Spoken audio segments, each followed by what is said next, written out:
G'day everyone, I'm Ebony Bennett, Deputy Director at the Australia Institute, and welcome to our webinar series. I'm really excited to be here with Mark Kenny for Unparliamentary this week. Thanks for joining us, Mark. Great to be unparliamentary with you. Unparliamentary is our fortnightly show where we give you the scoop on what's happening in federal politics with a special guest journalist. And Mark is, of course, Director of the Australian National University's Australian Studies Institute. Not to be confused with the Australia Institute. That's right. We wouldn't want to. Someone didn't do their due diligence, but and he was formerly Chief Correspondent for the Sydney Morning Herald, The Age and Canberra Times. He's been in and around federal politics for a very long time, and we're so delighted to have you here with us today. Thank you. Oh, that's very kind. I hope you're still saying that at the end. I'll keep you posted. Yeah. So as always, it's been a really big fortnight in politics. Last week we saw the coalition make its nuclear policy announcement, not much detail in that, and a couple of surprise announcements, including Matt Keane being appointed to be the chair of the CCA. The government's kind of really struggling to cut through. There's polling out showing that Peter Dutton is really competitive as preferred Prime Minister. So as always, lots happening in Parliament. I wanted to get stuck in to nuclear to begin with. It's what everyone is kind of chatting about. I mean, let's, start with the announcement itself. Why do you think Peter Dutton has gone down this route, this nuclear route? Yeah, it's a very good question, particularly given that he's on record. Many people will have seen social media versions of an interview that he did last year. And I think he was talking to Tom Crowley. And he said, I'm not in favour of nuclear energy, large-scale nuclear reactors. The coalition's not gone near this right through a whole period of being in office. Yeah. And suddenly it's the solution, the golden, the silver bullet, to this problem of net zero by 2050, which at least some of them believe in. Yeah. Although the Nats mostly don't seem to. And they seem to be running the Liberal Party now. The Liberal Party seems to me to be pretty much run out of Queensland by this sort of merged party, the LNP. Of course, we've got David Littleproud and Peter Dutton, both from Queensland. Yeah. So the key leaders of the coalition are in Queensland. They're both members of the same melded party in Queensland, where they're not separated. Yeah. I think that shows up. The tail wagging the dog, so to speak. Yeah, and if people think that's exaggeration, think back to The Voice.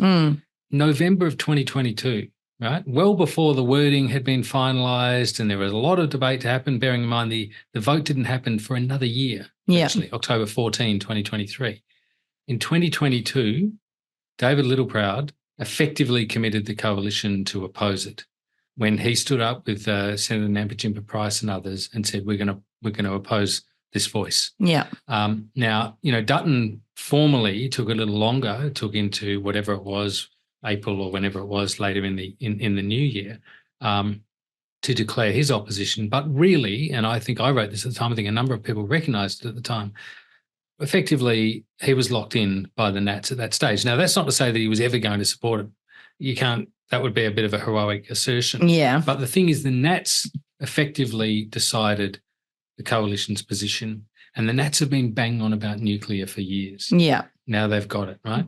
Now, sorry for this being a long-winded question. No. It's a really interesting... I'm really interested in the politics of it because I think that's what's driving it. Yeah, you're absolutely right. And it's a really interesting question in the sense that if we think about the AUKUS announcement, now that happened a year before that in 2021. I think it was September of 2021.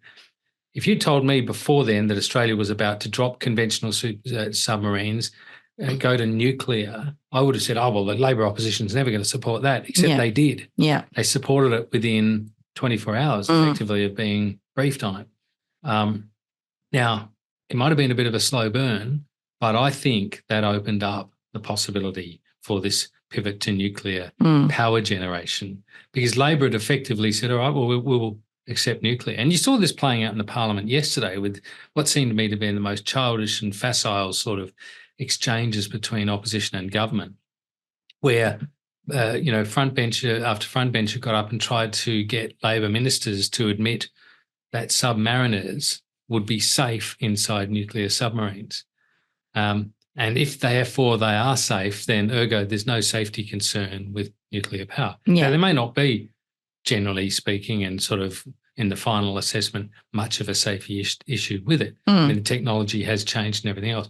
But I thought it was quite revealing because that really showed the entrails of this logic. Yeah, that, definitely. The submarine decision where Labor suddenly said, yeah, we're all away with AUKUS, nuclear subs and all. That really meant that a little later on we saw this change from which I think a lot of, Australia's got quite a proud history of anti-nuclear activism, and people were warning about that at the time. This is the kind of thin end of the wedge. Yeah. More or less. And I mean, now we've seen that come to pass. Yeah, we have. And it's interesting that there's not really a huge similarity. I mean, as I've just been saying, there's psychologically and I suppose in the actual essence of power here, it's nuclear, right? Well, I think Ted O'Brien, might have been someone else from the coalition at that announcement, kind of making the point that, or maybe it's all just in my Twitter comments at the moment because people are going nuts on that. But on both sides. Yeah, making the point that a small modular nuclear reactor is what a nuclear submarine is. And I'm like, I don't think that's what it is. But there's not really a lot of detail about the type of thing that they're thinking about. It's so light on, isn't it? Yeah, we've been talking about it just as a massive distraction driven by the politics, which I think is really the case because you would expect to see some detail beyond 7 potential locations at an announcement like that. Would you not, as a senior journalist? I would have thought it's particularly with something so controversial. Now, I noticed that Ted O'Brien was saying on Insiders on Sunday that you wanted. I think it was there. You wanted. The question was, where are they going to be? That was the question. That was the question that we had to answer. Yeah. Well, actually, there were quite a few questions, and they still are. Yeah. One of them has been provisionally answered, subject to community acceptance / backlash / total rejection. And even the Nats seemed divided on that. The deputy leader saying that if the local community really objects, then obviously we won't foist it on them. And Little Proud saying, no, that's not right. So there's so many questions about this, that's true. And it is odd not to provide costings, even in ballpark. Yeah. Even if you say, we expect we've had expert advice on this, and that expert advice suggests this is the range, subject to a number of variabilities. For example, variables such as the type we go with, how many reactors we put per site. Yeah. Because that came up in the Insiders interview as well. Yeah. The prospect. Yeah, that different of, is it one reactor or multiple on one site? That's right. Again, didn't really grapple with the fact that some of these sites have existing projects on them already. There's still a lot of detail missing from this. I think and a lot of contradictions. Sorry, just quickly, I think O'Brien's point about the nuclear reactors in submarines and the small modular reactors similarity is that, as I understand it, the reactor is essentially a land-based version of what's being put in those submarines. Yeah, but they produce far less in way of energy. Well, yeah, and they're also like the idea of a small modular reactor is that, they come in component parts that you can easily assemble. They're supposed to be quicker to get up and running than a conventional nuclear reactor, but they just don't actually exist anywhere in the world. Like there's not a factory or a company where Australia could be like, right, we'll have 7 or 4 or however many off the shelf of those. They're still really like not a commercially available technology. There's the hope that they might be, but they don't really exist in that format really anywhere in the world. And the ones that were quite close have run into quite a lot of financial difficulty and otherwise. So, I mean, perhaps the mechanisms behind it are similar, but yeah, it's not really apples with apples, is it? Especially from a party that was so big on the show us the detail argument in relation to The Voice. Yeah. Show us the detail. We need to know every single detail. We need to know it now. It has to be specified. Yeah. And this is involving a very significant pivot, Well, and the hell they gave Labor over costings for their climate policies in the lead up to the last 2 elections. I just find that kind of unfathomable. And I think the Prime Minister kind of picked up on that, with the media yesterday at that press conference, talking about if I hadn't announced this, I'd be in lots of trouble. Well, I think that's true. And the other thing it's running is this whole debate, and you see it on Twitter. They've got all the trolls out now. Whenever you say anything or write anything about this, you have hundreds of them. And these are all people, apart from losing their own dignity with abuse and so forth. They're saying things like, "Well, show us the costings on these, you pivot to solar or whatever." Well, I mean, most of these huge solar and wind projects are privately funded. They have investors because there's a quid to be made. Right? Yeah, they're making money. And the policy settings are what enables that. Now, this certainty that investors need, we hear it talked about a lot, but it's not just a talking point. It's a fact, right? You're going to invest something for 30 years. Yeah. For a long period of time. You cannot afford to have sovereign risk. The possibility that with a change of government comes another change of policy, and the thing you have suddenly becomes a stranded asset. You're not going to put your money into it. You're just not going to take that risk. You can't afford it. The returns aren't that good that you risk it. And I think that really does point to the politics. I want to come to some of the hypocrisy from the coalition, not just on the detail question, but a few other things as well. But I mean, that really seems to me to be the driver behind this, is to undermine renewables, essentially, and to put a question in people's head around it and to create uncertainty, like the coalition managed to do, like repealing the carbon tax and not being able to pass or be consistent about a lot of its energy policies in government. The reality is Labor is playing catch up with a lot of this. It's got a lot to do in a short space of time because the coalition could not get on the same page about its energy policy, at least any kind of consistent way. But you talked about some of, the where's the cost, where's the detail around voice, that idea of community consultation and things like that. There's been a lot of pushback around, well, how's the government rolling out? People aren't happy with these large-scale renewable projects because the community objects, yet we've got this idea that we'll compulsorily acquire these, sites, divisions internally already about whether they'll impose these projects, these nuclear reactors on communities, or whether there will be a period of consultation. I mean, it's just a bit of a dog's breakfast, isn't it? There is a bit of that. Look, I think what we have to see it as at the moment as pre-election positioning. I mean, I think the politics here are really, really interesting. If we think about Peter Dutton's approach from his very first press conference as leader, when he and Susan Lee fronted the media as the new Liberal leadership, and he was asked, what are you going to do about getting the teal seats back? Bearing in mind, there was by then 7 of them. Zali Steggall's retained seat of Warringah that she'd taken from Tony Abbott, former Prime Minister no less, and then 6 other Liberal heartland jewels that had fallen. Right? It was a historic shift. People, sometimes don't, I think, appreciate how significant that election outcome was. Yeah. And the sort of almost Swiss guard that it has created for the Labor government, because to get to 76 seats, the coalition needs to get some of those teals back. It needs to get, doing so without getting those 6 seats or 7 seats now is really quite hard to imagine. Right? Yeah. So that's the first thing.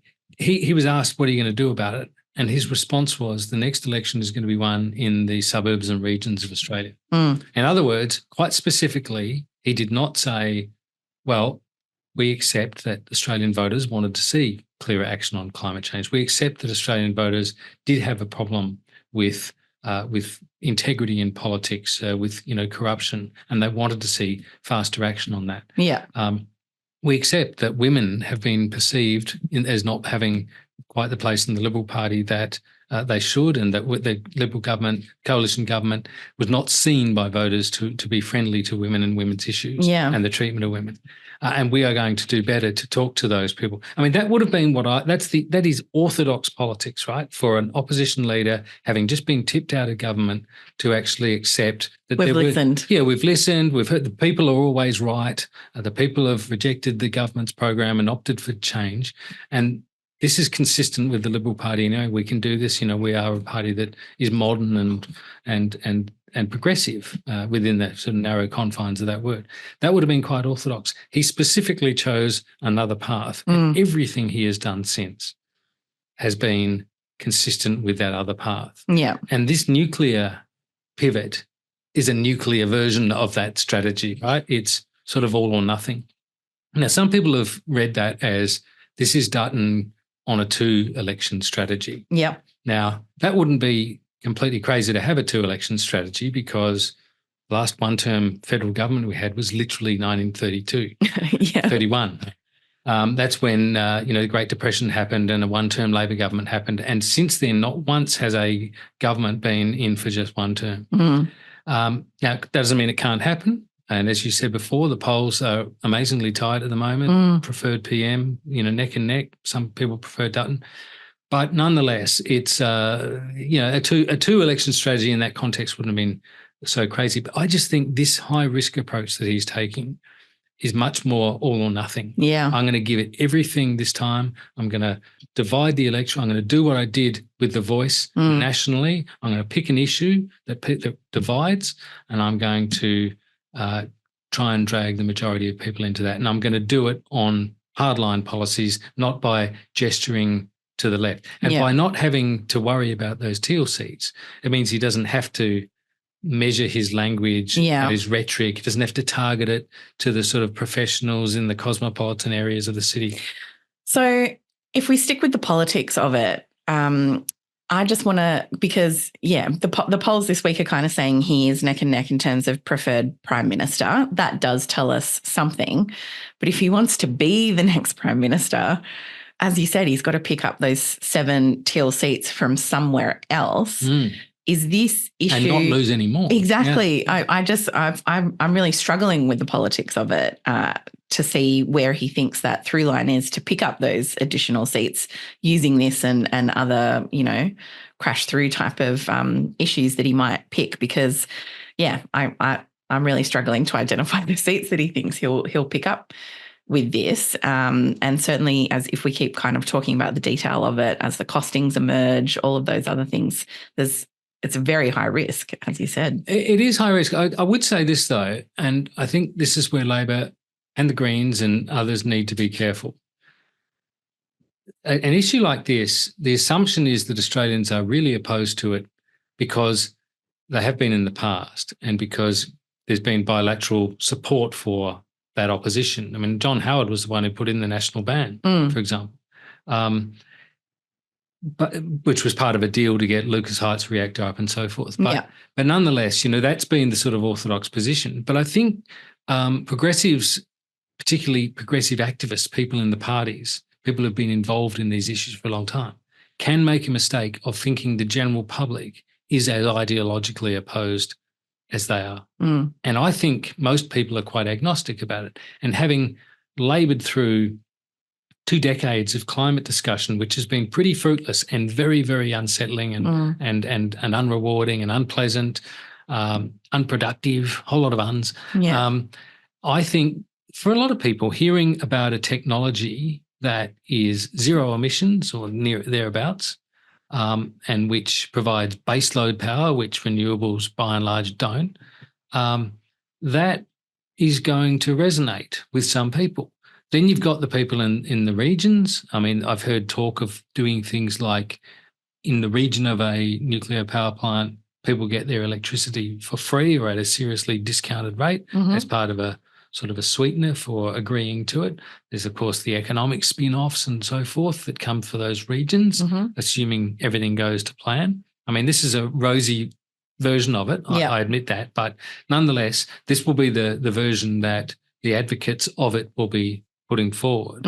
So I don't think we can assume that, cartoons of three-eyed fish are really going to cut any ice with anyone. Most younger voters, I mean, they might have seen The Simpsons, of course, but they didn't grow up through the sort of, deep and profound ideological arguments of the 1980s and 90s, particularly the 80s.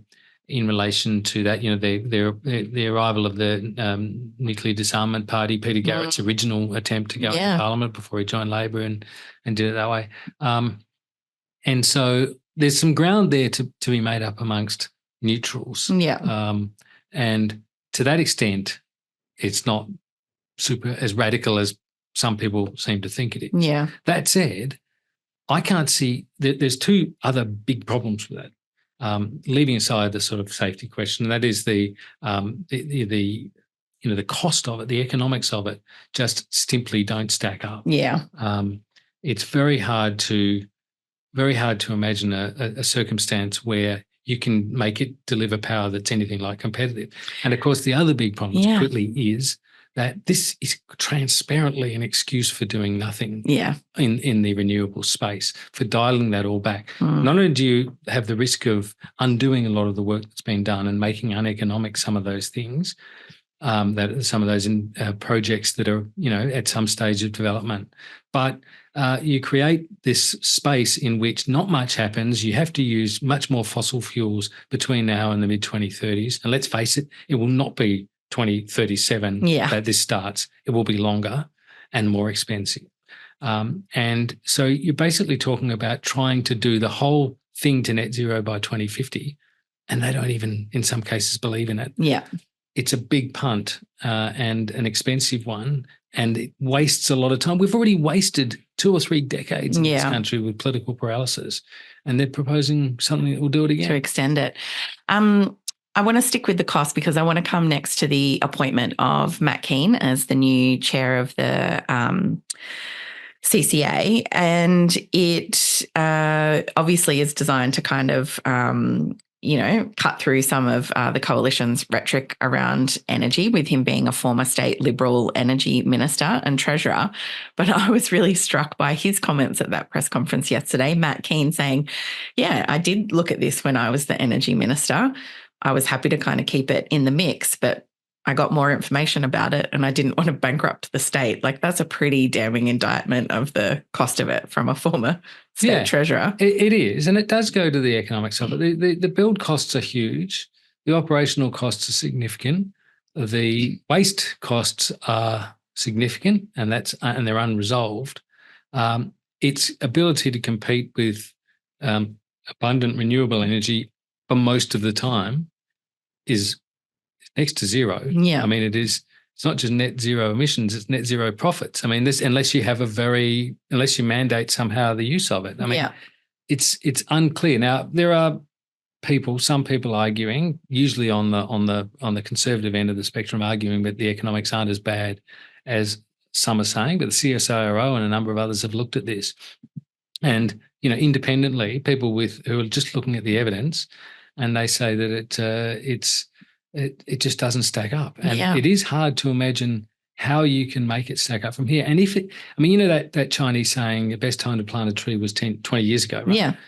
I mean, if this had been started in 2013, just saying, right, then perhaps it would be considerably towards the build, the commencement of the construction of the first 1 or 2 of these power plants, and perhaps a mid-30s sort of delivery of some amount of emissions-free power could be a realistic proposition. Yeah. If only they'd been in government in 2013 and been able to do that.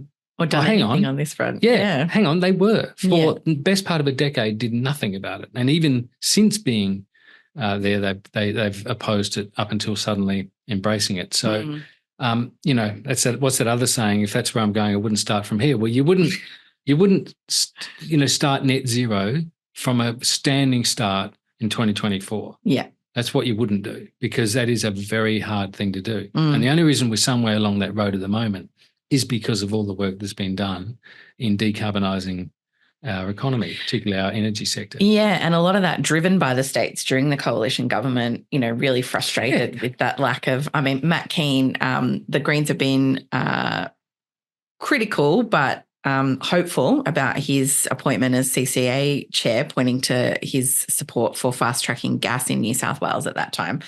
But it really was a lot of those state premiers, treasurers and energy ministers who were trying to pick up the slack for the federal government just being unable to stick with an energy policy for longer than 48 hours.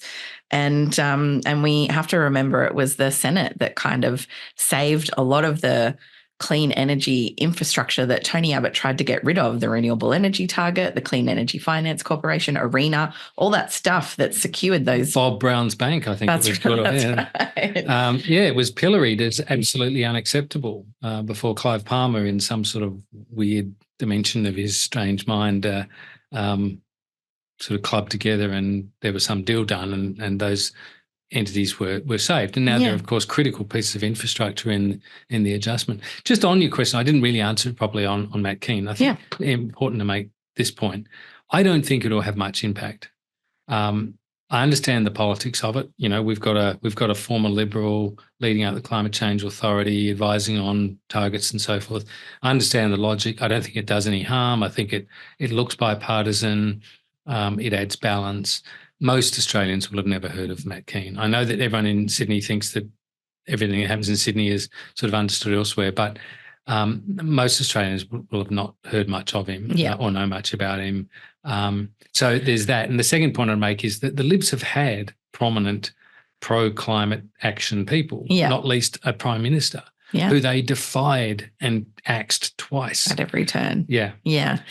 I do think it's interesting from the point of view, I've found him to be a really effective communicator on the benefits of clean energy. So I think in terms of having a good, prominent salesperson, he could be really valuable he on that front. Well. Yeah, I think he really cuts through on that.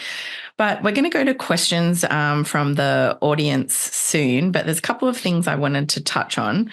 One was I just wanted to come back to kind of that contradiction or perhaps a stronger word might be hypocrisy that the Prime Minister was alluding to yesterday at the press conference about the kinds of grilling over costings and details of policy that Labor got when in opposition compared to perhaps how this has been greeted. And I wanted to kind of pivot onto the point that you were bringing up around the voice and using similar tactics around this. And you wrote a recent column in the Canberra Times kind of thinking about how First Nations people and communities were treated during that period of the voice and comparing it to the vigorous defense of Israel that we see now with Israel's war on Gaza. And, you know, hypocrisy is kind of a prominent and recurrent theme in politics in general. Yeah. But what stuck out to you about that prompted you to write that column? Because I found that really interesting. Yeah, thank you. That column actually did provoke, I mean, I've, write a lot of these things, but that did provoke an abnormally large sort of response, mostly from my perspective anyway, quite positive in terms of accepting the argument. And what drove me on that was this massive asymmetry between the way the voice debate was conducted and the way the debate is conducted in this country about the war between Israel and Hamas. Because there's so much sensitivity here in this country because of the Israel lobby's power, and it's had a very, very strong influence in Parliament and in the political press. I mean, I myself have been to Israel as part of the Australia-Israel Jewish Affairs Committee tour that they do. It was extremely interesting, very rewarding experience. And I think lots of journalists have been on that tour. Lots of parliamentary delegations are funded by that organisation as well. The Israel lobby in this country has been extremely assiduous for a long time in establishing its case. There are many in Parliament, a disproportionately large number of supporters of Israel itself, which is interesting. Now, I don't have a problem with supporting Israel. I support Israel too. What I don't support is the Netanyahu's government. And it strikes me as odd that we can have tens of thousands of civilians being killed, and we have to be so sensitive about the way we talk about it in this country. And then I thought back to the voice and I thought, hang on, where was that sensitivity from the Conservative side? I mean, Dutton's position on Israel is that no criticism of Israel is possible at all. Yeah. That seems to be the line that comes from the Conservative side, and they've any sort of equivocation at all, such as Penny Wong suggesting there should be the recognition of a Palestinian state need not be at the end, but can be at some stage along the way as part of an incentive, or part of a way of driving a result in this long-running problem. Anything like that at all has prompted this a massive and exaggerated backlash. I think a lot of people are intimidated out of commenting at all. And that was the thing that really sparked me with that column. To write that column was, we have to be sensitive about Israel, but we don't have to be sensitive about First Nations people. We can have all kinds of outrageous things being said. That it's the third chamber of Parliament. That was actually the least harmful of them. Yeah. There were leaders of the Advance campaign, of the No campaign, talking about having Aboriginal people blood tested to ascertain their Aboriginality before they could have welfare. There were all kinds of outrageous statements made, a lot of hate just coursing freely. And I thought, this is hypocrisy. Yeah. I found it very thought-provoking column. People can check that out at the Canberra Times if you haven't had a chance to read that column from Mark Kenny. There's a couple of other things I want to touch on, and they're coming out in the questions from the audience, so I will come to those. First of all, I wanted to touch on the fact that some of the government's key cost of living measures from the budget, such as the stage 3 tax cuts changes, the energy rebate, some of those things will be coming online from 1 July. Government obviously hoping for a bit of a bounce from those, that's really taking cost of living seriously for people and seem to be working on that front. And today, just quickly, we've seen Julian Assange strike a plea deal and is apparently free and on his way to Australia. That's just a huge and devastating period of his life, but a great result finally in the end. Yeah, I mean, look, I wouldn't want to in any way sort of pour cold water on that assessment. I would say it's regrettable. I'm sure he would say this too. I'm sure his supporters would say it, that it's regrettable that he has had to essentially plead guilty to a conspiracy espionage charge in relation to that. My understanding is that he committed no Australian crime. He committed no crime on US soil. This whole thing has been outrageous in my view. Yeah. Now, that's not to say that I'm a enthusiastic supporter or admirer, at a personal level of Julian Assange. I think he's, a pretty indifferent sort of character in a lot of ways. But this has been absolutely outrageous proposition. The prosecution of him, the pursuit of him through the courts. The British, I think, have been pretty poor in this as well. Showed a genuine lack of resilience, of sovereign resilience to actually, recognise that in fact there was no crime effectively that was committed on their soil, on its soil, or on US soil. And that this was quite clearly a political prosecution. The attempt was to drag him to US soil and punish him for political purposes largely. He was going to be a political show trial. Yeah. And in the end, I think, I can't gainsay the sort of pragmatic decision that they've finally taken to do this plea bargain and out of which he becomes free. Yeah. I mean, as you say, his life was wasting away.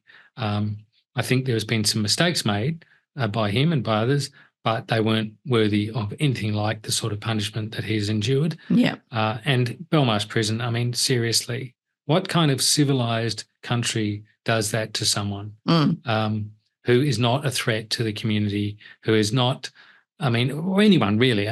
These are inhuman conditions. The British penal system is outrageous anyway. Yeah. Talk to anyone who knows anything about it, and it's an utter disgrace. Underinvestment and the most appalling conditions. He's been subject to all of that, and it is great that he is finally free. Yeah, and if anyone is interested, we spoke to his legal advisor Jennifer Robinson on a previous webinar. She talked about the impacts that it's really had on his health. He's obviously got a young family that he hasn't been able to see, but there were really very severe concerns for his physical and his mental health. So really fantastic news for his family, but yeah, absolutely disappointing that it's had to come to a plea deal instead of the United States doing the right thing and dropping the prosecution. Yeah, but that's probably, we saw that vision of Biden sort of walking along, if walking's what you can call it, when someone calls out to him, are you going to do something about Julian Assange? What are you going to do about Julian Assange? And he says, we're working on it. Yeah. Eventually. That may have been what was in train. Obviously this will have been in train for some time. So, yeah, it's significant that it's finally happened and brings to an end a pretty sorry saga. Yeah. So Claire Beddington, I hope that answers your question on Assange. If you've got others, if people would like to put them in the Q&A box, you can also upvote and comment on other people's questions. And if you upvote them, that helps me to find the ones that you guys are really interested in getting us to answer. The next question is from Bernie McComb. Mark, Bernie asks, isn't the LNP just desperate, expecting to lose the election? Making as much kind of noise as possible to destabilise everything for a potential Labor minority government with crossbench. So back into the politics of what Dutton's trying to achieve with this. Yeah, look, and it's not a completely mad idea, that, because that is effectively the model that Tony Abbott took over or undertook from December of 2009 when he took over from Malcolm Turnbull. That was the first time Malcolm Turnbull got rolled over climate change when he was opposition leader in 2009. Abbott took over, and by midway through 2010, there was whatever it was, October, I think, there was an election. Now, in that last little period, of course, Gillard had replaced Rudd. Abbott's kind of high impact, concussive, just simple messages, hammered had intimidated Labor into changing its leader. And we saw what the result of that was. Then that leader was white-anted. They went to the election, and Labor was forced into a minority. That may be in Dutton's mind. I think if it is, it's a kind of cleverness that would ordinarily come undone. I mean, that might have been the way things worked out, but I don't think Abbott would have necessarily thought that. He just thought, I'm just going to go hard at this and see if I can sort of blast them out of office, and he nearly did. I mean, he did remarkably well, and of course, by 3 years later, he's still there, having done well, and he's got 90 seats to 55. I mean, an absolute thumping majority that Abbott got in 2013. So it's possible that that's the way Dutton's thinking. However, my view is that if he takes this sort of severe position on everything basically is right down to the sort of abuse of the Prime Minister personally and kind of everything's crook. There's kind of elements of Trump and some of the other populists that we see that have done well. I mean, these are all things in his mind, I think. He's seen all these hardline populists around the democratic world that have actually done well in elections recently, and that's probably what's going to happen in the French election as well. I mean, the president's not up for it, but the parliamentary elections that are underway at the moment. So my view is, if that is the way he's thinking, he's probably going to get a reality check in the sense that I think with our compulsory voting, our compulsory preferential voting, and our tendency to still occupy the broad middle in politics, if they don't do well, I would think what's left of the moderates and the Liberal Party would have to say, well, you've had your shot. Your shot was, a sledgehammer in the forehead. It didn't work. And if we go with you again, we are committed to all those same things. Yeah. I mean, Labor was able to disavow some of the things that it took to 2019 because it had changed leaders. Yeah. So, there's something to be said for that. And I think Dutton's approach is more, look, I think it's ideological. I think it's partly because, as I say, the sensibilities of the coalition now are being determined in Brisbane and rural Queensland, regional Queensland, more than they are by Sydney and Melbourne, where the Liberal Party's traditionally been based. And I think, so that's his touchstones of Australia. And I also think that's what he knows. He doesn't really know the let's become a pluralist, steer towards the middle, put up a better economic model, that kind of thing. And he does, let's be clear, have a very favourable economy to work with. I mean, the lived experience of the economy, going back to your very first question about the polling, why is Peter Dutton, preferred Prime Minister or equal level pegging on it? It's the economy. Yeah. People are really struggling. Yeah. And if you're not close to level pegging in an economy like this, then you probably wouldn't make it to the election. Yeah. No, that's a really good point. Antonio's question is, can Mark comment on the elephant in the room, which is the media? Oh, yeah. And I think coming back to your comments around the voice referendum, but also on, I guess, that some of this stuff is coming out and not being as contested, or, that idea of false balance that sometimes come up in media coverage of these kinds of things. I mean, the media industry in general has been in a lot of trouble for a long time now. But certainly when it comes to climate, we've definitely seen kind of a very activist media from the News Corp kind of sections of the media. But yeah, I guess this question goes to that idea of balance, objectivity, and some of the things that people will now pick up on and comment on live from the public. Yeah, and I think it's a genuine concern. I thought the performance of the media, and I wrote this a number of times, I thought the performance of media as a general rule, I mean, there were exceptions, of course, but as a general rule, I thought the performance of media was pretty bad through The Voice. And pretty bad's the sort of kind version of it. Some of it was atrocious. And I think there is a real crisis in media now because of the existence of partisan media. I mean, we've always had some conservative-leaning forces in our media. We've had tabloid newspapers. We've had, talkback radio, shock jocks and the like, in various pockets around the place. The general sort of conservative disposition of News Corp compared to Fairfax as it was when you and I were there. Yeah. But we've essentially had, I think, broadly speaking, an overlapping across our mainstream media, an overlapping understanding of what media's role was. In the era of the internet, the sort of digital era, but also of subscription television and the way the media landscape has changed and the opportunities that have come from that, I think we've got a lot of very, very openly, undisguisedly partisan media. And it has fundamentally altered the way our political discourse operates. And it's altered even the way other media operate. I mean, look at the ABC, for example.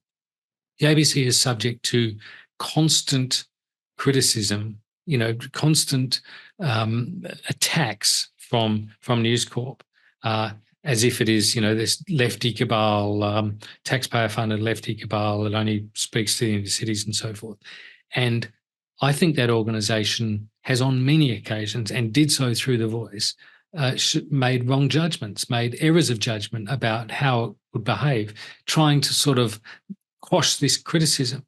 The other thing that's really, and we see that with some of the other media as well, this sort of, we don't want to be seen as too progressive. Even when someone on the right might be saying the most stupid thing, it is treated as if it's, well, there are some people who hold this view and so forth.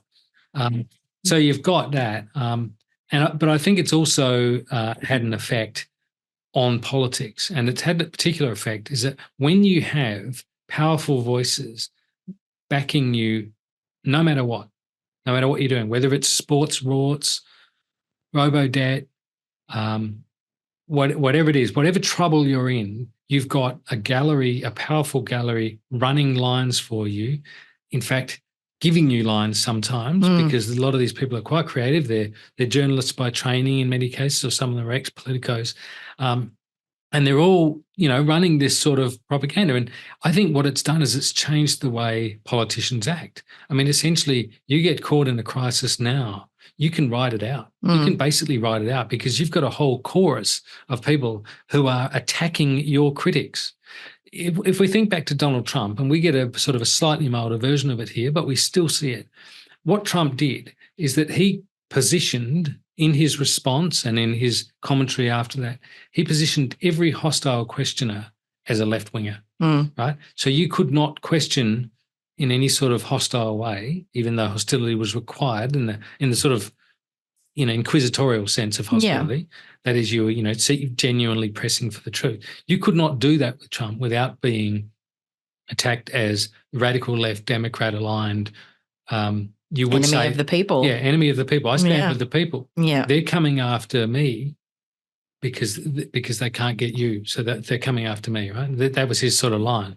With the tax discussions with the documents, all that sort of stuff. Yeah. And I won't let them get to you. This stops with me, blah, blah, blah.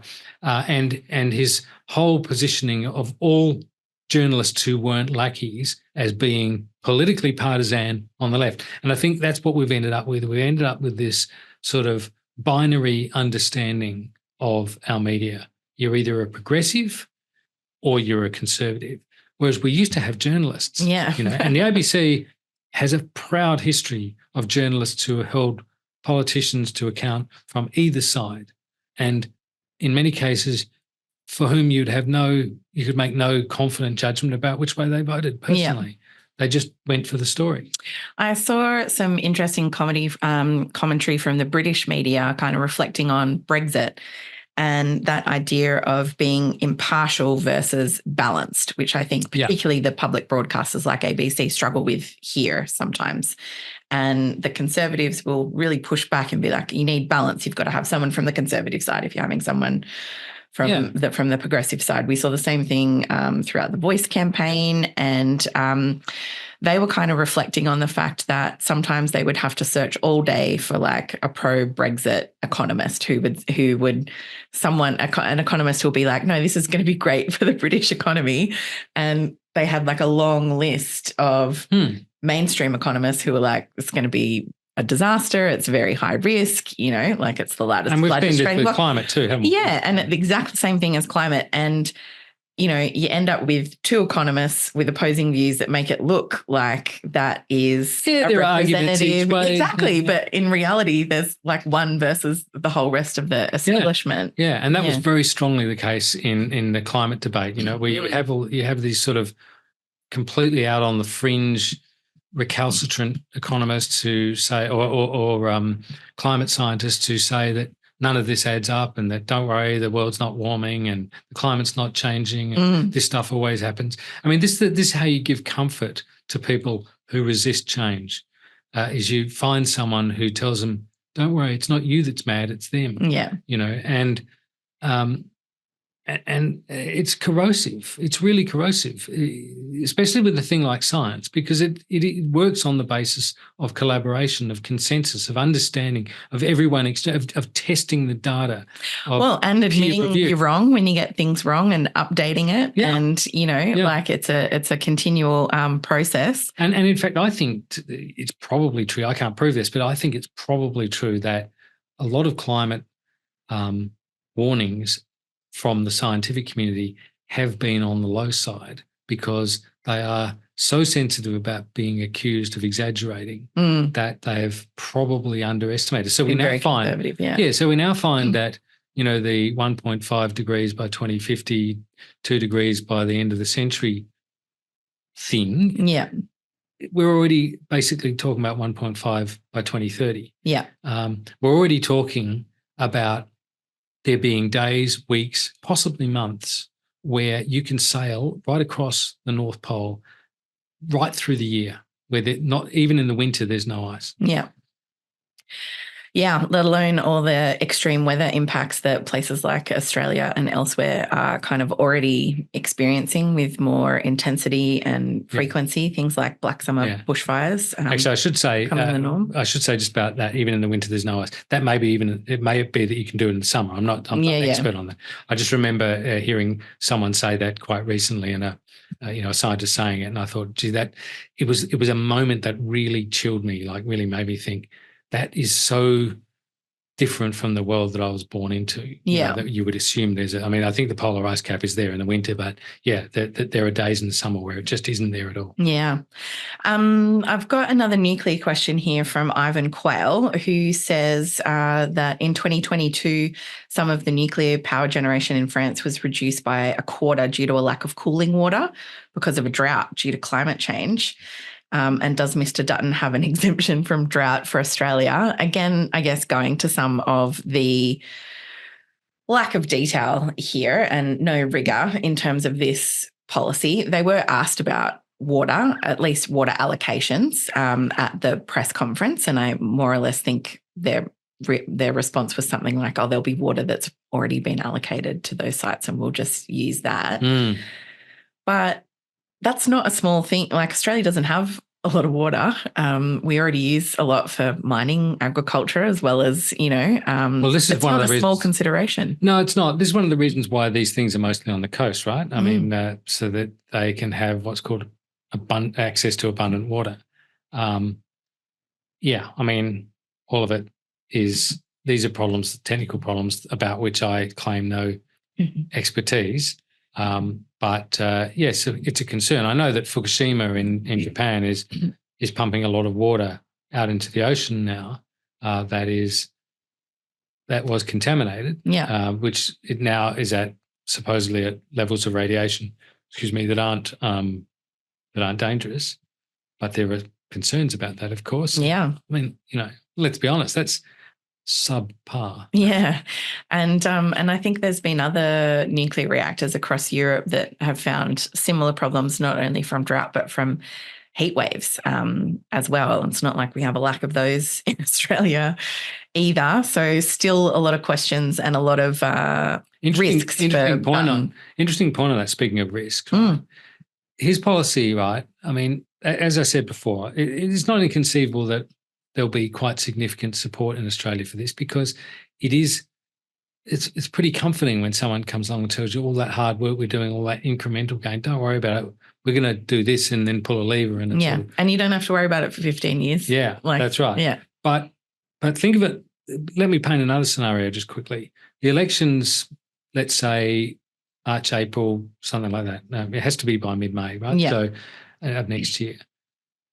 I don't remember a summer recently which was not catastrophic in some part of the country and sometimes quite a lot of parts of the country. Bushfires, floods. Floods have become, much more than once every 100 years and so forth. I mean, that I think has the potential to change the debate again between now and the election and refocus people's minds on this, just the rapid change in the climate and the volatility of our weather as a result of that. Look at insurance. Someone made the point to me the other day, but I think it was Ali Steckel, made the point to me the other day that one of the biggest cost items that people have noted, we talk about the real economy. Yes, registering your car, whatever it is, it's very hard to do. People are really pressed for it. But what's gone up, the single thing that's gone up most? Insurance. Yeah. And why has insurance gone up? Because insurers are covering their risk because of climate change. Yeah. And that risk is becoming extremely expensive. They have to reinsure and reinsure because of the potential for widespread claims. That's a lot of risk to be carrying on the books. And so those insurance premiums, they are a very real reflection of the probability, the actuarial assessments of the probability of serious effects of climate change. Yeah, and we've certainly seen a lot of people in places that have been impacted by things like bushfires and floods end up very much priced out of their insurance. They just can't afford it. They might have had insurance and it doesn't cover rebuilding. Yeah. And they've got no chance of reinsuring. Yeah. I mean, there's a lot of people in northern New South Wales, for example, who just can't afford to insure. They either live there uninsured or they live somewhere else. Yeah. Because the insurance is going to be absolutely sort of, just unaffordable. Yeah. Sorry, I got caught up in our conversation and now I don't have my next question prepared. What else have we got here? Dallas Every is asking about Dallas. How many more Liberal seats are vulnerable to Greens or Teals at the next election? And I might extend that to Labor seats vulnerable to independent challenges. Well, you might be better on that than me. I'm not particularly aware of too many Labor seats that are vulnerable. There may be some, but I know that Climate 200, it's funny, I've jotted down a few of these just the other day, because Climate 200 it's not the only way that independents can get elected, but Climate 200 was behind the 6 Teals and David Pocock in the ACT in the upper house. So apart from the seats that they're looking to hang on to, and there's one that's looks like being redistributed out of existence, that being North Sydney. But they've named McPherson, Moncrief, Fisher, and Fairfax in Queensland, Cowper and Bradfield. Of course, Bradfield is Paul Fletcher's seat. Yep. And Northern Sydney. Yeah. Cowper, is that a regional seat? I feel like that. I think it is. Yeah. Might even be a Nats one. I'd have to look that up. Yeah. I think historically it has been. Casey, Monash and Wannon. I mean, Wannon's Danteen's seat, I think, interestingly. So that is very much a regional seat. Casey and Monash a bit less so. And there are some others that around the place that could be vulnerable. Now, having said that, it's also possible that, Labor loses seats. It had a very high watermark in WA at the last election, which was a bit of a surprise. Yeah. It was really what got Labor over the line in the end. And a huge, on the back of WA's Premier just being ridiculously popular at the time. Mark McGowan, he had approval ratings of like 91%, something insane like that. Could have been a dictator. You couldn't find, only for a day. You couldn't find anyone who didn't like him. Yeah. And it was astonishing. I think the new guy, whose name is Roger Cook, yes. See, I was going to say Corbett. Ronnie Corbett, maybe. No, so, I mean, the fact is Roger Cook doesn't sort of have that same sort of magnetism. Yeah. So that's one thing. But also, I think there was a lot of unpopularity of, the last government, which was a factor of the last election. So, it's, the thing to remember about the fact that we've only had, it's nearly 100 years since our last single-term federal government, is that just about every government since has gone backwards at its first attempt at re-election. Yeah. Howard he won big in 96, got humiliated a bit in 98. Hawke before him won big in 83, lost some ground in 84. Rudd Labor, they obviously won big in 2007. By 2010, they were in minority. Yeah. Think about Abbott wins 90 seats to 55, as I said before, in 2013. Next election, which is the 2016 election, 1 seat majority with Turnbull in charge. He wasn't happy about it either on that. Yeah, and I can even I just always think now, there's no certainty in politics anymore. The only certainty is uncertainty, and there's no such thing as a safe seat anymore. I think that's broadly true, and I often think of the Queensland state election where Campbell Newman went from an absolute thumping majority to being turfed out, and didn't they have 7 seats? Yeah, I think they could fit in a van by the time they could all go there in the same car. Yeah. And the problem for Labor here, right? I mean, you mentioned the point about Labor possibly being in minority after the election. I think that's a reasonably probable scenario. Yeah. Because Labor doesn't really have a lot of ground to go backwards. No. Those other examples I just gave, mostly the government has won, the new government has won through with a majority. Yeah. And they've had a bit of space to go backwards. This government doesn't really have much space. They did increase their majority between elections, the Aston by-election, something, going to your point, that had not happened for 100 years as well. Yeah. So that gave them a little bit of a buffer. But, I think the next election's tough for Labor, but I think it's harder to see Dutton getting close. Is to imagine Labor falling short and having to do a deal with the crossbench. I'll be really interested too if we see more contests in rural and regional seats, because traditionally independents did really well when they were former Nats who went independent and then stuck around for their whole lifetimes, like Bob Catter, Tony Windsor. Like there's a lot of examples of that. Cathy McGowan and Helen Haynes made history by turning that formerly Liberal seat into an independent seat and then keeping that across 2 different candidates. First Indy was Indi. And I think that's going to be really interesting. Not just Greens contesting Labor seats, Greens have also contested and won, former Liberal seats as well.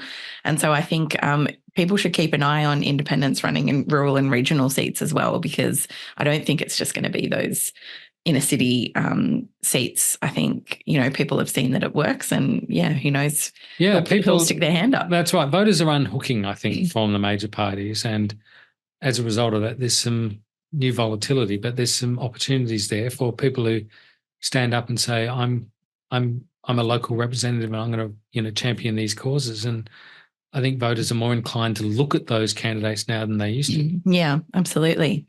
We are going to have to wrap it up there. Thanks very much for your questions, everyone. I can see particularly I've been egregious at missing one on whistleblowers. I do apologise for that. We've seen David McBride's case recently, and this week we've seen other, I guess, really poor outcomes for whistleblowers, and the Labor government, which was so strong on whistleblower protections, really not doing a lot to help those that were facing prosecution. So I apologise for not getting to that. Hopefully we can do a whole nother webinar on that in future, but I'd like to thank you, Mark Kenny, for coming along today. Thanks, thank you, everyone, for your amazing questions. And don't forget, you can check out our podcast, Follow the Money, as well as Dollars and Cents. And we've got a new one coming on the US election and what it means for Australia with Dr. Emma Shortis from our International and Security Affairs program. That one's called After America. The trailer is out now, so subscribe to that. And of course, to Mark's podcast, Democracy Sausage. You can get that wherever you normally find your podcasts. Thanks again for joining us, and we'll see you soon. Thanks very much, Mark. Thank you. Thanks, Ebony. Thanks for watching. If you enjoy our videos, make sure to subscribe and hit the bell button to get notified when we publish a new one. See you next time.